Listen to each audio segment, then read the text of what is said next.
अपने सामाजिक अध्ययन का क्लास 4 का लेसन नंबर 18 पढ़ेंगे, जिसका नाम है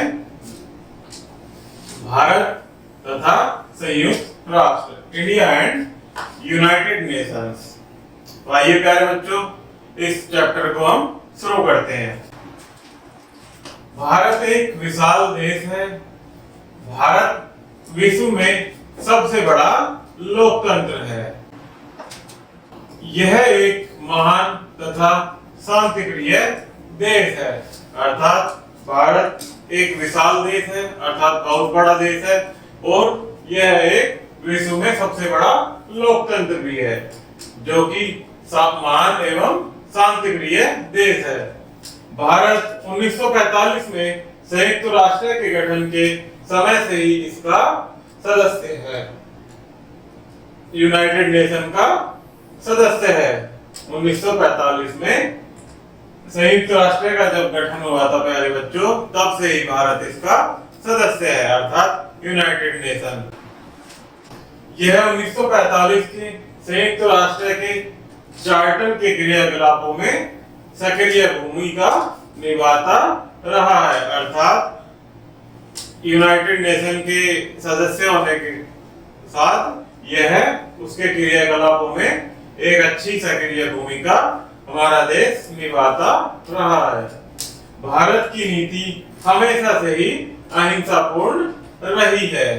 भारत संयुक्त राष्ट्र के आदर्शों में पूर्ण निष्ठा रखता है, अर्थात पूर्ण निष्ठा और ईमानदारी के साथ उसमें अपनी सहभागिता निभाता है।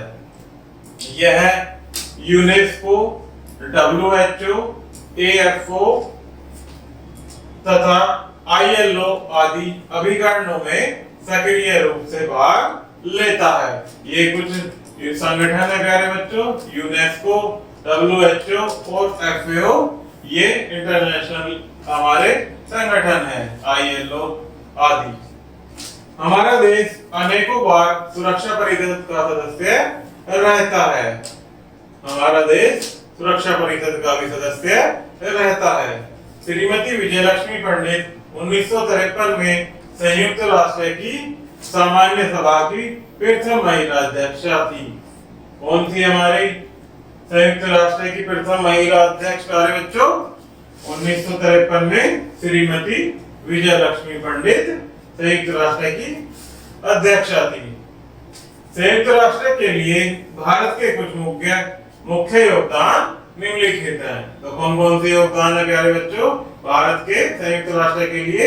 आइए उनको एक एक करके पढ़ते हैं। 1, भारत ने अफ्रीका के अश्वेतों के विरुद्ध रंगभेद नीति का दृढ़तापूर्वक विरोध किया था। अर्थात जो अफ्रीका में श्वेत लोग रहते हैं, अश्वेत लोग, उनके विरुद्ध रंगभेद नीति का भारत ने कड़ाई से विरोध किया था। जब अफ्रीका में रंगभेद नीति समाप्त हो गई तो भारत ने अफ्रीका के साथ पुनः संबंध स्थापित किया था। जो वहां पर अश्वेतों के विरुद्ध रंगभेद नीति थी, भारत ने उसका विरोध किया, और जब वो नीति समाप्त हो गई तब भारत ने अफ्रीका के साथ पुनः अपने संबंध स्थापित किए। नंबर 3, 1956 में इंग्लैंड, इजराइल तथा फ्रांस ने मिस्र पर आक्रमण किया। कब किया मिस्र पर आक्रमण? 1956 में। तब विश्व युद्ध का खतरा उत्पन्न हो गया। संयुक्त राष्ट्र के निर्देशानुसार भारत ने मध्यस्थता कर इस विश्व युद्ध को टालने में सहयोग दिया। अर्थात संयुक्त राष्ट्र के निर्देशों के अनुसार जब भारत ने इसमें जाकर अपनी मध्यस्थता निभाई तो भारत ने इस युद्ध को, जो कि एक विश्व युद्ध होने की कगार पर था, भारत ने इसको टालने में अपना सहयोग दिया। हमारी सेनाएं शांति बनाए रखने के लिए गाजा पट्टी तथा लेबनान गई। अर्थात गाजा पट्टी तथा लेबनान देश में हमारी देश की सेनाएं शांति बनाए रखने के लिए गई। अनेक भारतीय विशेषज्ञ संयुक्त राष्ट्र के अभिकरणों के लिए कार्य कर रहे हैं। अर्थात हमारे जो भारतीय विशेषज्ञ हैं वो यूनाइटेड नेशन अर्थात संयुक्त राष्ट्र के लिए कार्य कर रहे हैं। इसके साथ साथ अनेक संयुक्त राष्ट्र विशेषज्ञ हमारी समस्याएं दूर करने के लिए भारत आए। जैसे भारतीय विशेषज्ञ संयुक्त राष्ट्र के लिए कार्य कर रहे हैं, इसी प्रकार से प्यारे बच्चों कुछ संयुक्त राष्ट्र विशेषज्ञ हमारे देश की समस्याएं सुलझाने के लिए भारत भी आए थे। भारत ने भी विश्व बैंक, WHO, FAO, यूनिसेफ आदि अभिकरणों से सहायता प्राप्त की। अर्थात ये जितने भी संगठन हैं इनसे भारत ने भी सहायता प्राप्त की। गुटनिरपेक्ष आंदोलन, जिसे नेम भी कहते हैं। द्वितीय विश्व युद्ध के बाद विश्व के अधिकांश देशों में दो समूहों में बंट गए। अर्थात जब दूसरा विश्व युद्ध हुआ प्यारे बच्चों तो विश्व के अधिकांश देश जो हैं वो दो समूहों में बंट गए थे। एक समूह का नेतृत्व संयुक्त राज्य अमेरिका ने किया तथा दूसरे समूह का नेतृत्व सोवियत संघ समाजवादी गणतंत्र ने किया। एक का समूह का नेतृत्व संयुक्त राज्य अमेरिका यूएसए ने किया और दूसरे समूह का नेतृत्व सोवियत संघ समाजवादी गणतंत्र यानी यूएसएसआर ने किया। ये समूह सैन्य संधियों पर आधारित थे। विश्व एक अन्य विश्व युद्ध की ओर बढ़ रहा था। अर्थात विश्व एक और अन्य विश्व युद्ध की ओर बढ़ रहा था। दो बलों में सामूहिकरण गुटबंदी कहलाया।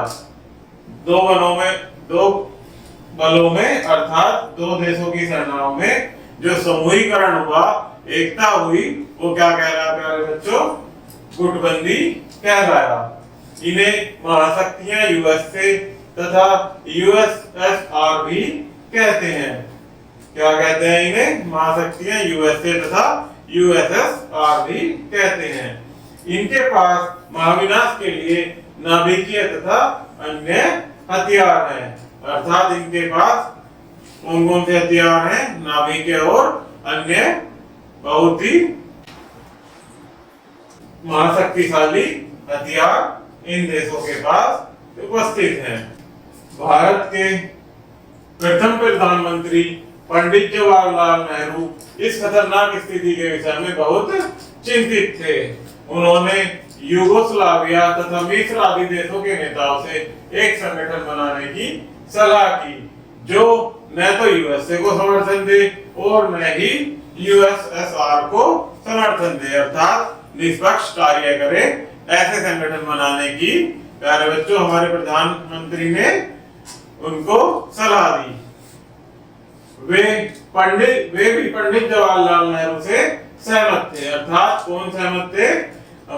पंडित जवाहरलाल नेहरू से यूगोस्लाविया तथा मिस्र आदि देशों के नेता लोग पंडित जवाहरलाल नेहरू जी से सहमत थे कि विशाल विकासशील देशों को तटस्थ रहना चाहिए। अर्थात उन्हें किसी भी सैन्य शक्ति के साथ अपनी गुटबंदी नहीं करनी चाहिए।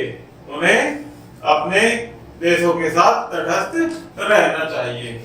इन देशों के नेताओं से मिलकर 5 सिद्धांत अर्थात पंचशील सिद्धांत बनाए। इन देशों के नेताओं ने मिलकर क्या बनाया प्यारे बच्चों? पंचशील सिद्धांत। इन सिद्धांतों ने एक बड़े आंदोलन का रूप लिया जिसे गुटनिरपेक्ष आंदोलन या नेम कहते हैं। क्या आंदोलन ने क्या नाम का रूप लिया प्यारे बच्चों? गुटनिरपेक्ष आंदोलन, जिसे नेम भी कहते हैं। नेम का गठन यूगोस्लाविया के बेलग्रेड में इसके प्रथम सम्मेलन में 1961 में हुआ। कब हुआ प्यारे बच्चों? नेम का गठन 1961 में।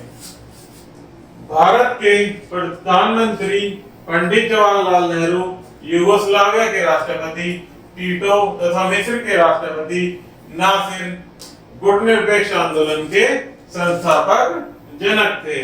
अर्थात ये किसने बनाया था? किसने इस गुट का निर्माण किया था?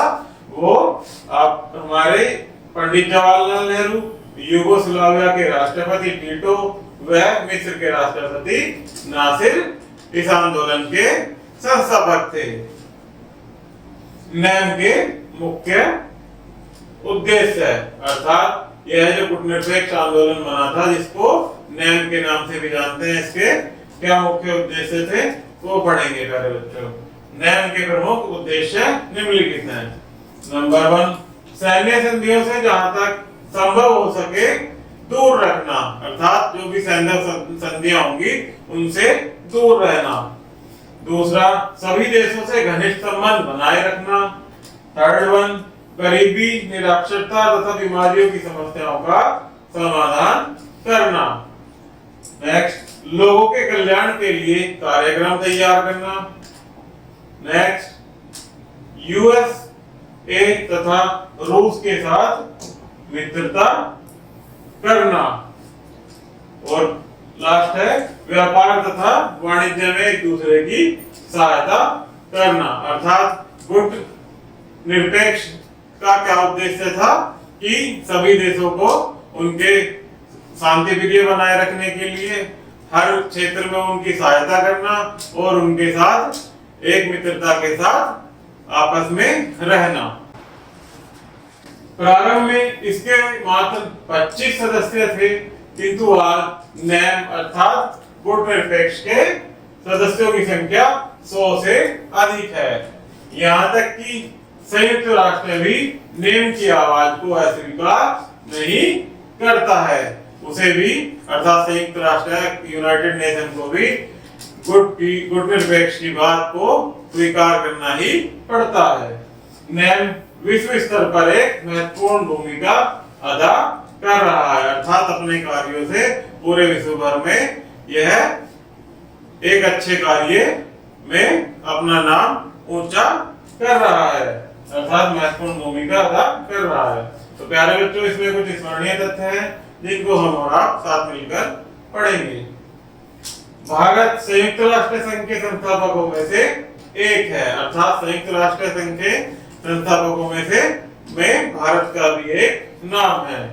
विजय लक्ष्मी पंडित सामान्य सभा की प्रथम भारतीय महिला अध्यक्ष थी। भारत, मिस्र तथा यूगोस्लाविया ने गुटनिरपेक्ष आंदोलन की अर्थात नेम की शुरुआत की थी। अनेक भारतीय विशेषज्ञ संयुक्त राष्ट्र के अभिकरणों के लिए कार्य करते हैं।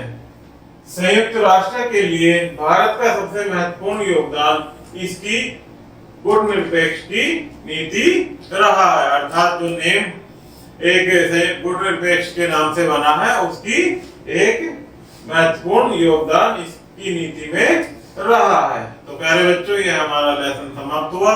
इसमें किसी प्रकार की आपको कोई समस्या है तो कृपया कमेंट बॉक्स में कमेंट कीजिएगा।